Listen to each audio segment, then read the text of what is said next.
hostiles. I see them. Damn. Okay, we've got all we're going to get. Go to stage 2, 47. Eliminate Reynard, and preferably without raising suspicion. One step ahead of the Shadow client for once. Let's keep it that way. Agent 47 walks fast. Unlike every other character in Hitman 2, his hands are clenched as he moves. He's always ready for violence. Many of his movements are slow and everything he does is precise, whether coming in through a window or changing into new clothes. But the violence is quick, ready at the push of a button. Agent 47 is wound like a spring, ready to be unleashed at your command. Quick, controlled, and brutal. All you have to do is get him to his targets and determine how you'd like them to die. That's what Hitman 2 is, really, a lovely, complex, and unsparingly creative murder simulator. Like nearly every sequel in a long-running series, its successes are built on the back of the games that came before it, but this one in particular owes an enormous debt to 2016's Hitman, the numberless soft reboot that was a balm for fans and got the series back on track after the disastrous Hitman Absolution. In fact, it wouldn't really be a stretch to say that Hitman 2 is simply a better version of its predecessor, one built on a flood of minor improvements, new modes, and a complete understanding of what this series is and why it works. Hitman has always been unique, even in the stealth genre. Most stealth games encourage you to sneak by, using violence either inconspicuously or as a last resort, but mostly not at all. Killing is an option, yes, but non-lethal approaches are the way to go. Hitman requires that you kill, but being good at Hitman isn't just about being good at murder, it's about getting away with it, killing your targets so effectively and covertly that no one knows you were there at all. Being good at Hitman is about being a ghost. Hitman 2 picks up after the story of the last game, as Agent 47 and his handler Diana Burnwood become involved with Providence, a secret organization of powerful people that pull the entire world's strings. Problem is, someone is after them, and high-profile members of Providence are turning traitor at an alarming rate. Diana and 47 are hired to take them down. What they don't know, however, is that someone knows that they're after him, and he may be the key to unraveling 47's mysterious past. Hitman 2's story isn't bad per se, but it is ridiculous and campy and more than a little hard to follow if you're not caught up with the previous game. The game tries to get newcomers caught up, but the preponderance of betrayal, shadow organizations, and traitors make it hard to follow for anyone who isn't already familiar with the previous game and continually paying attention. What it really is an excuse for 47 to travel to exotic locations, meet interesting people, and kill them. And at that, it excels. At its best, Hitman is defined by two things, its systems and its level design, with the latter being the more important of the two. Level design is important for many series, but Hitman lives and dies on it. The levels and the opportunities and variety they provide you are what make Hitman work. Unfortunately, Hitman 2 delivers. There's a great variety here. The game's levels include Hawke's Bay, New Zealand, Miami, Florida, Santa Fortuna in Colombia, Mumbai in India, Whittleton Creek in Vermont. Each has its own variables as well. People to impersonate, who and how many people you're assassinating, and what level-specific options are available to you. A typical mission operates something like my first run through Miami, which I'll use as an example.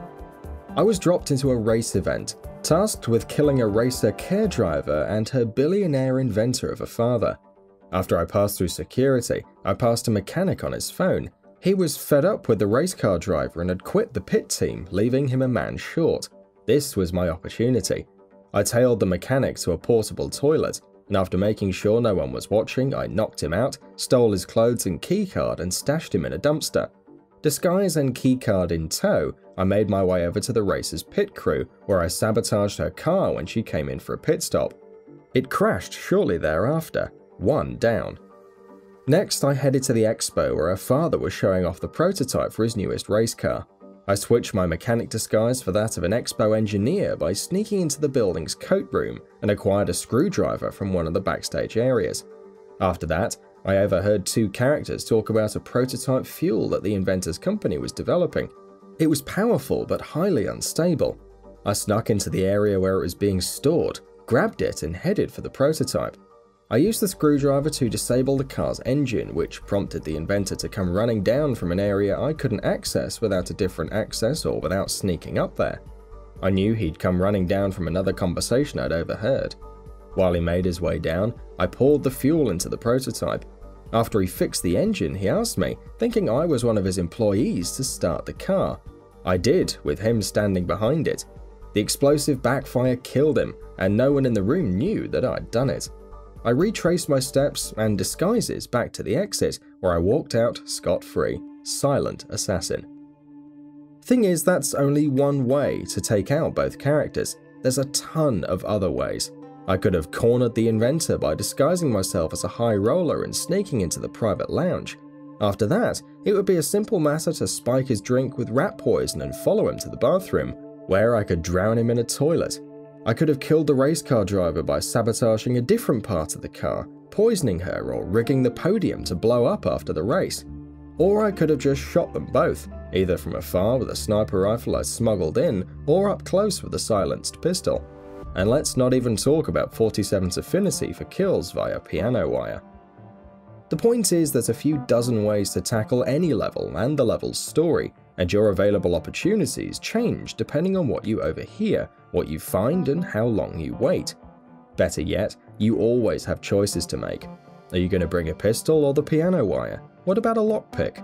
Maybe a concealable explosive hidden in a briefcase capable of beating security checks? Each level is like a jigsaw puzzle, and it's your job to solve it. The difference is that the puzzle can be assembled in multiple ways, and the choices you make at any given point change the opportunities available to you. Walk into a place you're not supposed to be, you'll make people suspicious. Somebody see you carrying a body or interacting with something you're not supposed to. They'll report you to the authorities, and you have to change disguises to avoid detection. Get caught on camera, you'll have to destroy the evidence. Get frisked with an item you're not supposed to have, or leave a body out in the open. That'll cause problems, and on it goes. Hitman 2's levels offer mounds of replayability. Completing a level and performing certain challenges, unlocking certain opportunities, killing targets in certain ways, finding intel in the environment, etc. will earn experience that increases your levels of mastery, which unlocks new bonuses like new items for 47 to use and different starting positions and starting disguises. The brilliant thing about Hitman 2's levels is they feel real and lived in while managing to balance themselves as a game. Each one feels like a place, and the characters you'll meet, even the ones you don't have to assassinate, have things to do, stories to tell, and places to go. The world feels like a real, detailed place, but it also feels like a game of systems. Characters have paths they'll follow, and things they'll do, and you can abuse these systems if you'd like. For instance, you can sabotage the inventor's car prototype repeatedly, and he'll come down each time without being the wiser, until you eventually kill him or get bored. It's not a perfect system, and the way it's structured will sometimes break immersion, but the game manages to balance things well while allowing you to experiment, which isn't an easy task. The mechanics help. Hitman's mechanics are largely unchanged since the previous game. 47 can still interact with much of the environment, pick up items, fire weapons, change clothes, carry bodies, sneak, climb, and hop over small obstacles. That said, the new additions are also impressive. You're now hidden when crouching in tall grass or standing in large crowds, which adds an important tool to your bag of tricks and gives IO's level designers a bit more freedom, even though it makes it a bit too easy to hide when you're being followed. The briefcase, absent from the 2016 release, makes a much-needed return, and mirrors matter when being stealthy for the first time. These things come together to create a game that rewards exploration and encourages replayability, all while pushing you to pay attention to your surroundings and make the perfect run, however you want to, for that glorious silent assassin rating.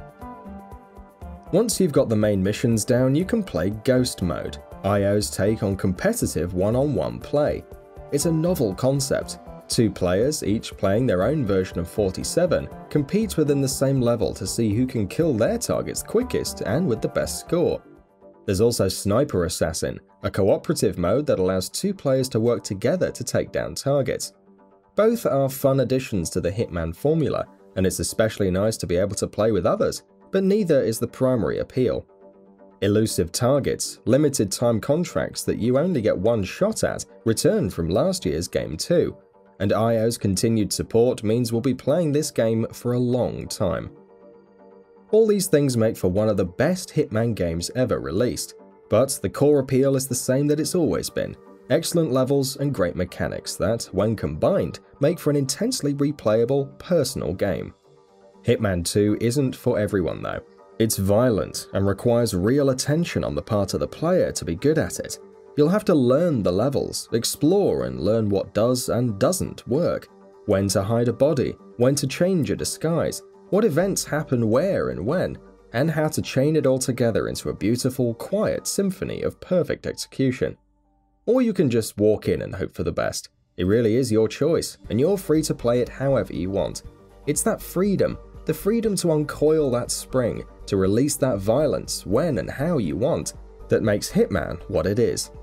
It's a closed fist, walking fast through a world of opportunity, and I wouldn't have it any other way. And that wraps it up. If you like what we're doing, please consider subscribing to our channel. We upload new videos daily, so make sure you don't miss them by subscribing. We appreciate your support, and we thank you for checking us out.